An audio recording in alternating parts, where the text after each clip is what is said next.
bonsoir. I'm Ferdinando Di Donna. I'm happy to be here in this second appointment of the seminar of SpeleoMedit.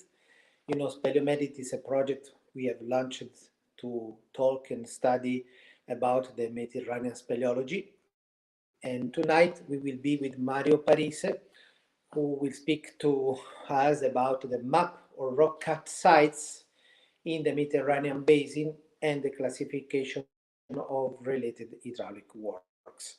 Mario, it's one of my old friends from Italy. He is actually an associate professor to the University of Bari. He's graduated in geology in University of Federico II of Naples. And actually, he is also a caver. He's a speleologist. He started more than 20 years ago. And he's dedicated also to artificial caves research and exploration. His main subject in caving research is about the mechanical and static stability of some specific sites and areas, but also he is dedicated to the International Union of Speleology, being the president of the Commission on Artificial Caves, and also he is member of the Italian Speleological Society board and a member of the commission that the Italian Speleological Society has about artificial caves. He is also editor of many books and more than 200 published papers on geology, caves, and stability, and many other things that Mario is researching nowadays. So thank you, Mario, for giving us this seminar on one of the chapter of SpeleoMedit. I give it to you. Thank you to Frank also for and let's see if we can. Muchas gracias a todos. Merci. Appointment of SpeleoMedit. The floor is to Mario Parise. Thank you, Ferdinando. And thank you very much to you and Francesco Maurano for this invitation and to talk about the map of rock cut sites in the Mediterranean basin and hydraulic works related. Thanks for the kind introduction.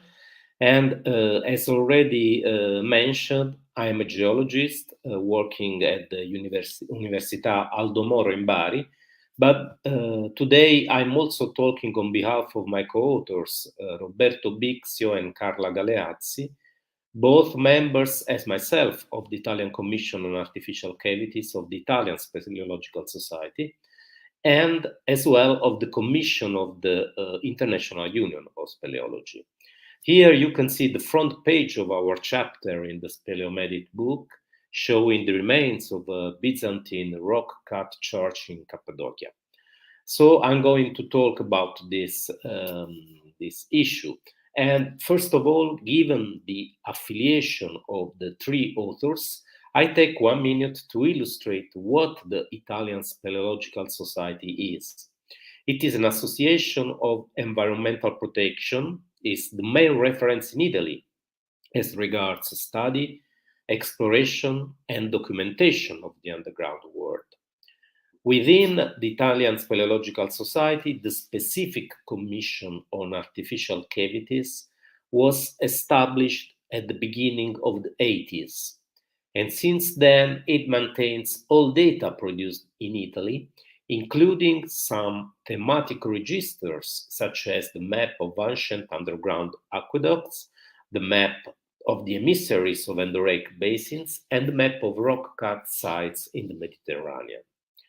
Further, it manages Opera Hypogea, the Journal of Speleology in Artificial Cavities, which consists now of a remarkable archive, accessible at this website, from where you can download all articles with the exception of those of the last two issues. It is now several years that we are also hosting articles in English and contributions from researchers covering different areas in the world to testify the international breadth of the journal. We are much interested in artificial cavities and define this as underground structures of historical, archaeological, geological, and anthropological interest, made or adapted by man to his own needs, spread all over the world and diversified by construction techniques, epochs, and purposes. It was exactly the Italian Commission that established the classification of artificial cavities, later adopted by the international level by the analogous UIS Commission.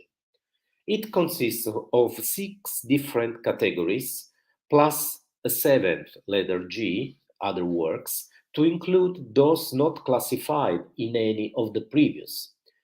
Starting from civilian settlements in the Mediterranean area, the so-called Rupestrian civilization played a crucial role, especially in South Central Italy, but also in other countries of the Mediterranean, from Northern Africa to the Middle East and Central Asia.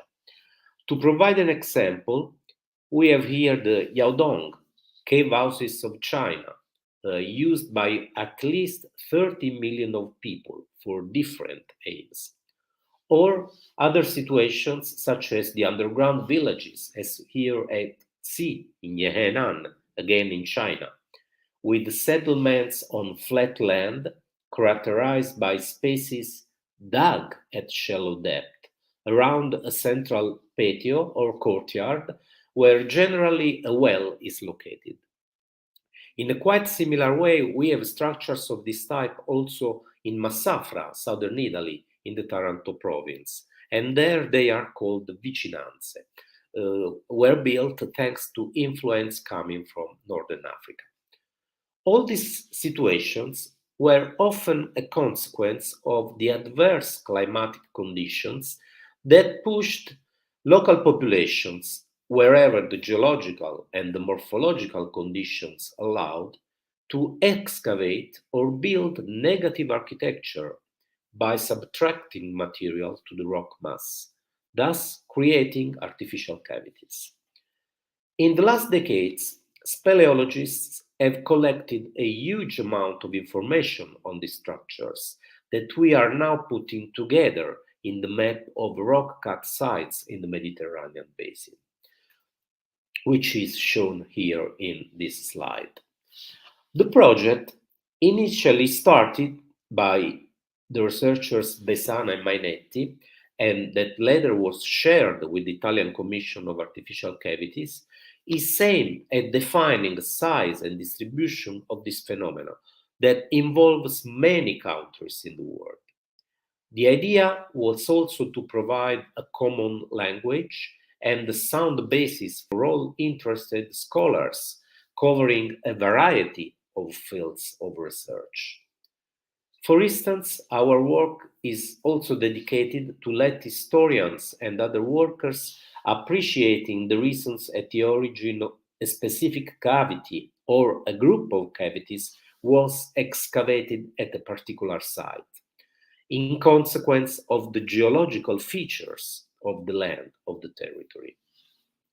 Or to point out to new categories to include in the classification previously shown, as happened some years ago with the rock apiaries shown here. Thus, we are continuously publishing papers and book chapters like this one to illustrate this difficult work of classification and organization of the wide heritage of artificial cavities.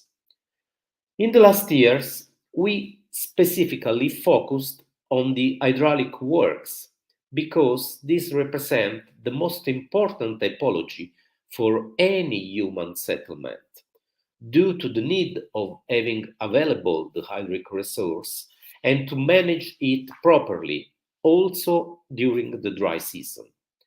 From tapping of water to its transport and later distribution, all these actions are fundamental to the life of a community, and also can be useful to mitigate some geological hazards or to reclaim marshlands and use them for agricultural practice.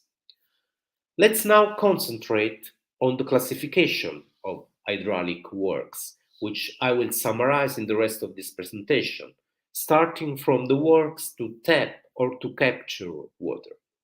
These include many features, among which all the works used for taking water and the different types of wells. For instance, the complex systems providing water to the dairy, which is a word coming from the Arabian dayar, meaning house, in the catchment of the river Cassibile in Sicily. This, as in other rupestриan sites, consisted of surface channels to collect the rainwater and then to transfer this after more or less long pathways to underground cisterns and tanks.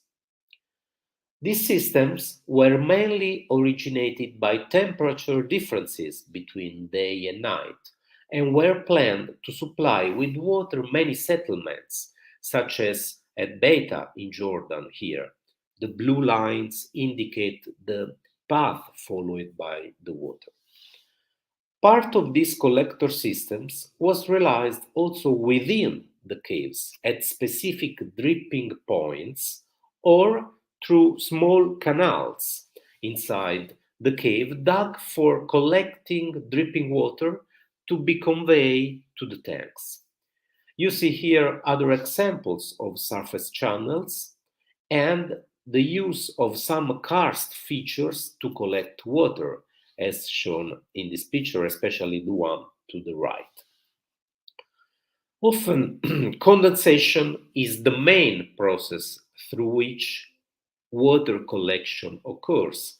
This is an artificial accumulation of stones that properly positioned in function of the wind direction, allowed to store water flowing down valley of the structure.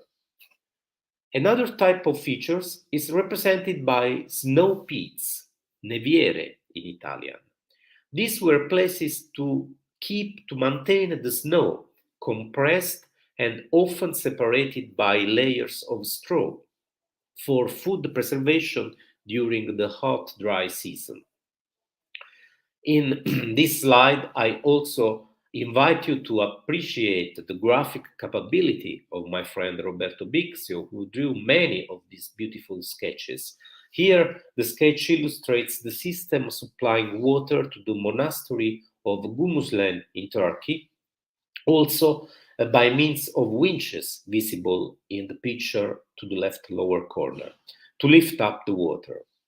Or also descending tunnels, which in part used natural caves, as here again in Jordan at the Shobak Castle, in order to reach the spring Ain al-Ragaye, meaning chameleon. The second category I'm going to illustrate deals with works to transport water, both in horizontal and in vertical direction. Wonderful works, which includes names as Canat, Parise, and Rettara. Underground aqueducts were excavated with different techniques, some of them being at free air, whilst others through trenches or pipelines. Simple structures consist of strainers to collect water at the plateau at the top and transfer it to cisterns. But the most remarkable structures are definitely the Canat.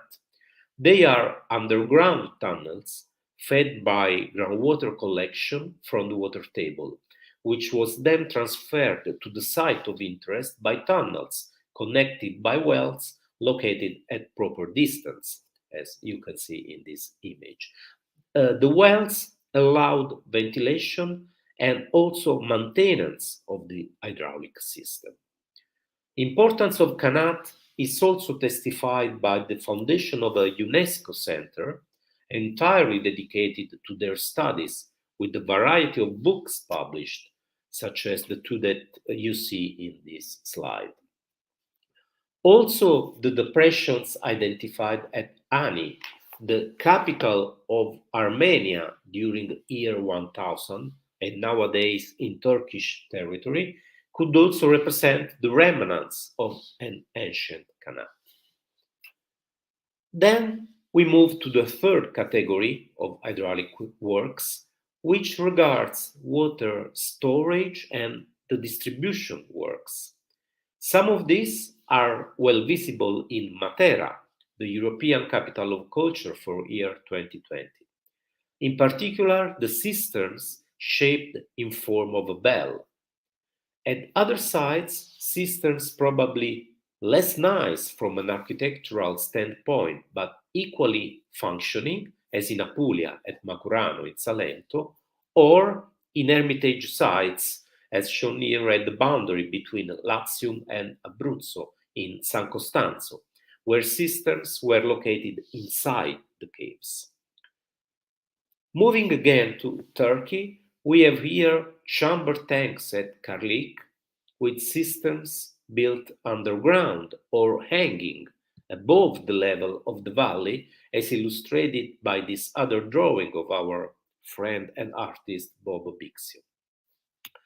At Beida, more or less complex systems of cisterns located at different heights were used to store water. As you can see, depending upon the situation, the logistics, the topography, and the more or less facility to dug the rocks, men decided different systems to store water.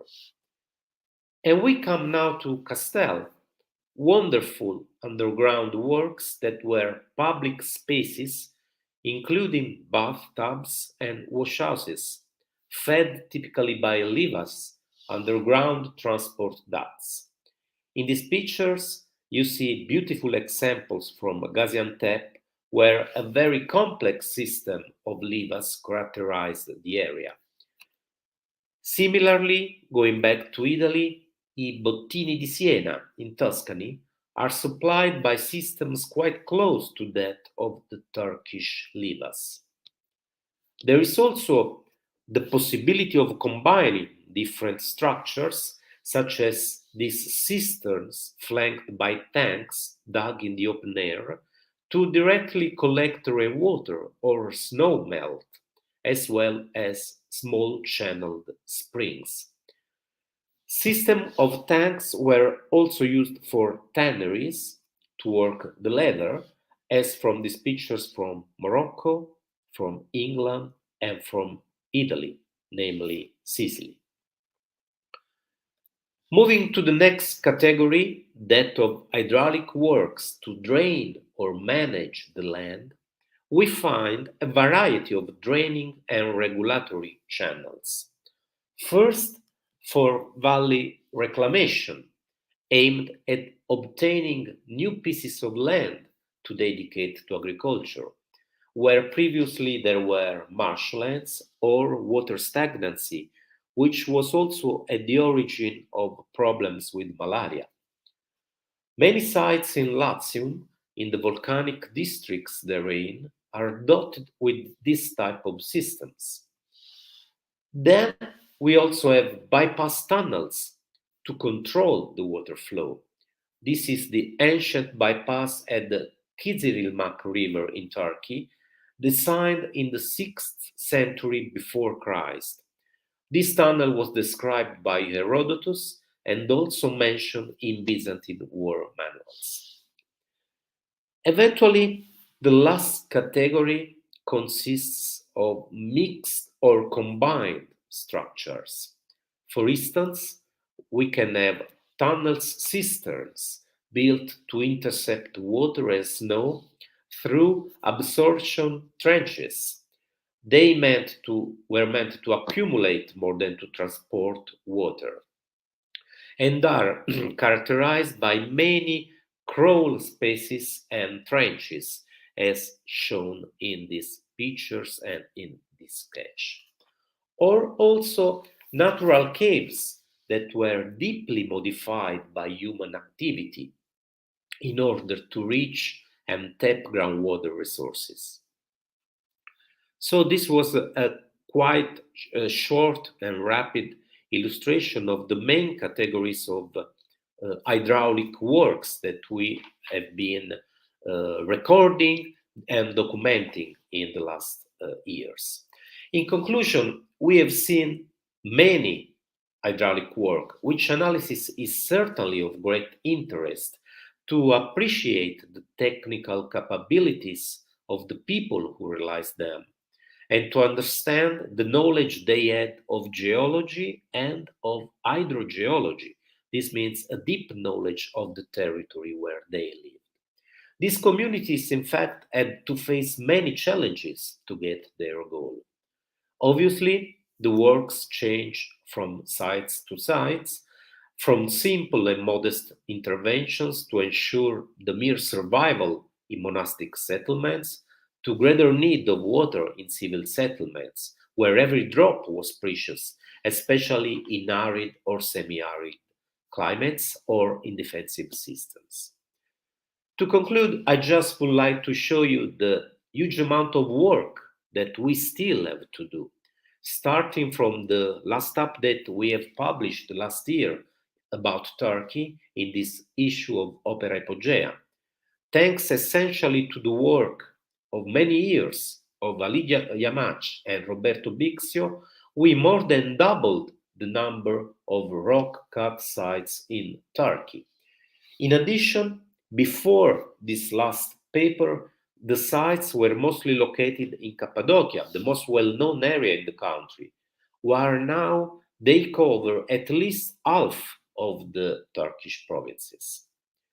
I would like to leave you with this message. There is still much work to do on artificial cavities in the Mediterranean basin, and I really hope to have the possibility to read as many contributions as possible in the future from you, possibly in our journal, Opera Epogea. With this hope and the suggestions of some articles I mentioned during this presentation, I thank you very much for your kind attention.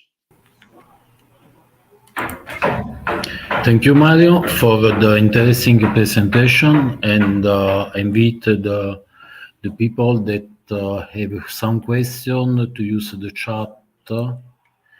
But yeah, I wait for the next meeting, the next seminar with Didier Keilol on geomorphology of Mediterranean area in the next week, in the 27th. Have a good night. Thank you for the attention. Grazie Mario e alla prossima. Thank you. Bye bye. Bye.